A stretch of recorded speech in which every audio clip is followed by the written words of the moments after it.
Kaibigan, ito na po yung malaking lapu-lapu na nakawil ko kanina. Ayan, ulam na po ngayon. Ito yung sabaw, oh. May kalamansi, may kamatis. Wow! Hindi lang nakalagay ng talbos.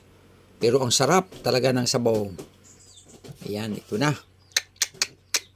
Tapos yung iba ay, ito yung iba. Yung pirito. Ayan, sarap. Yan mga kaibigan, oh. Yan, mga pinirito na yan. Okay? Ito ang sabaw. Yan, may lapu-lapu pa doon, may kamatis.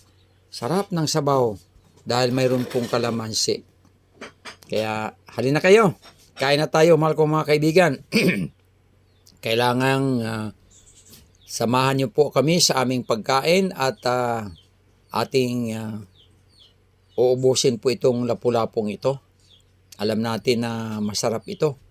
Kaya gagawin natin ngayon ay pagsalu-saluhan. Ang aming kanin po ay, ang tawag nito, black rice o brown rice. Yan po, oh. Yan ang aming kanin. Less ang sugar, mahal kong mga kaibigan. Kaya yan po ang pinili naming pagkain kanin.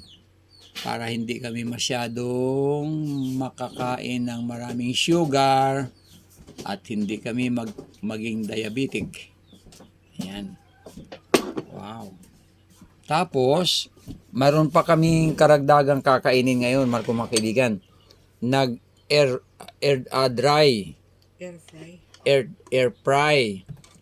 Yan, ito yung saba na maliliit na saging. Ito ay inilagay sa rep para hindi mabulok.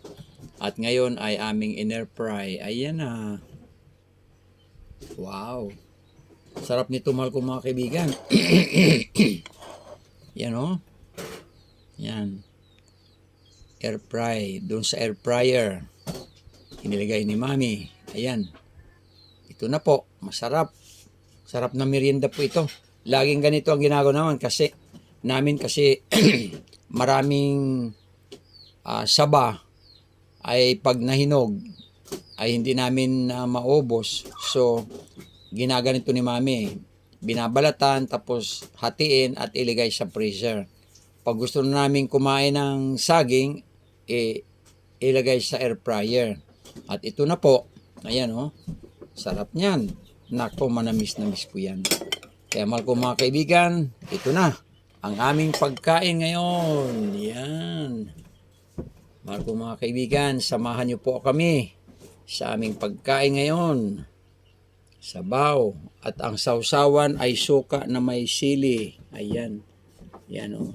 Yan ang kaniyang partner, mahal ko mga kaibigan. Yan.